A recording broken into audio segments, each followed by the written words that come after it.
நம்ம தோட்டத்துல பச்சை பயிர் வந்து மத்த செடிகளுக்கெல்லாம் உதவும் அப்படின்னு சொல்லி தோட்டத்துல ஊன்னாங்க. இதுவே ஊறுபட்ட அறுவடை குடுத்துருச்சுங்க. அது எவ்வளோ வந்ததுங்கிறீங்க? கிட்டத்தட்ட 3/4 கிலோவுக்கு மேல வந்துருச்சு. தோட்டத்துல வந்து பார்த்தீங்கன்னா, வெள்ளரி செடி, பீர்க்கங்காலாம் வந்து இலை கொஞ்சம் எல்லோ கலரா ஆகிக்கிட்டே இருந்ததுங்களா, சத்து பத்தல போல இருக்குது. சரி பச்சை பயிர் போட்டா நைட்ரஜன் ஃபிக்ஸிங் பிளான்ட் அப்படின்னு சொல்லிட்டு, அங்கங்க விதை வந்து மானாவாரியா தூவி விட்டுருந்தேங்க. ஒரு 5, 6 செடி தான் வந்திருக்குங்க.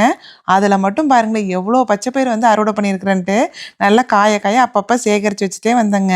ஒரு லார்ஜ் ட்ரே ஃபுல்லாக வந்திருந்தது. இதை அறுவடை பண்ணுறது எப்படி பண்ணுறதுன்னு தெரியலிங்க. வீட்டில் இருக்கிற ஒரு உட்டை எடுத்து அங்கங்கே நசுக்கணுமே பார்த்தீங்கன்னா அந்த பொட்டெல்லாம் மேலே வந்துட்டு பருப்பெல்லாம் கீழே நின்றுக்குச்சு. அப்புறம் முறம் இருந்ததுங்களா, பிளாஸ்டிக் முறம் ஊர்லேருந்து எடுத்துகிட்டு வந்தது இருந்ததுங்க. அதில் நல்லா புடைக்க புடைக்க ஓரளவுக்கு நல்லா க்ளீன் ஆகிடுச்சிங்க. பருப்பு பார்த்தா மணிமணியாக அவ்வளோ ஆசையாக இருந்ததுங்க பார்க்குறதுக்கு. இந்த பச்சை பயிர் எப்படி க்ளீன் பண்ண ஹார்வெஸ்ட் பண்ணேன்னு லாங் வீடியோவில் டீட்டெயில்டாக போஸ்ட் பண்ணியிருக்கேங்க.